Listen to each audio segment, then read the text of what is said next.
আসসালামু আলাইকুম রহমতুল্লাহ বরকাতু। সম্মানিত আমার প্রাণপ্রিয় বাংলাদেশবাসী, আমি আপনাদের মাঝে একটি কথা বলবো। আজকে দেখেন বাংলাদেশে কি অবস্থা, জাহিলি যুগের চেয়েও খারাপ হয়ে গিয়েছে।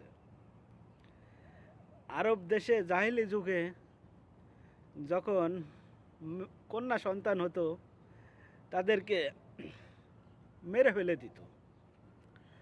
তা আজকে সেই একই অবস্থা আমাদের বাংলাদেশের।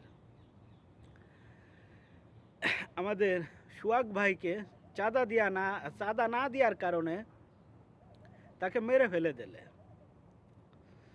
তার ফ্যামিলি আছে, তার একটি ছেলে আছে, মেয়ে আছে, তাদের এখন কি হবে?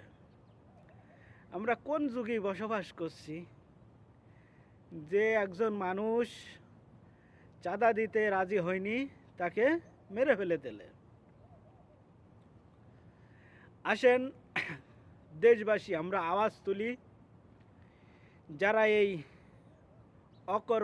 কুকর্মর সাথে জড়িত আছে তাদের জন্য এই সরকার দ্রুত ফাঁসি দেয়।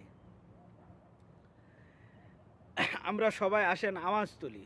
আজকে যদি এদের ফাঁসি না হয়, ধীরে ধীরে এই কাজ বাড়তেই থাকবে।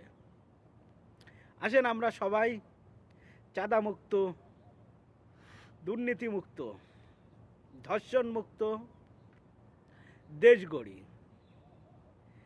আর এটা যদি আমরা না পারি, আমাদের মা বোন সন্তান আছে, তাদের অবস্থাও একই হবে। কোন পর্যায়ে চলে গিয়েছে দেখেন, একজন মানুষকে জনগণের সামনে রোডের পারে পাথর দিয়ে মেরে ফেলে দিচ্ছে। আমরা কোন দুনিয়ায় বসবাস করছি? জাহেলি যুগের চেয়েও খারাপ। জাহেলি যুগ তো এর চেয়েও ভালো ছিল মনে হয় আমার।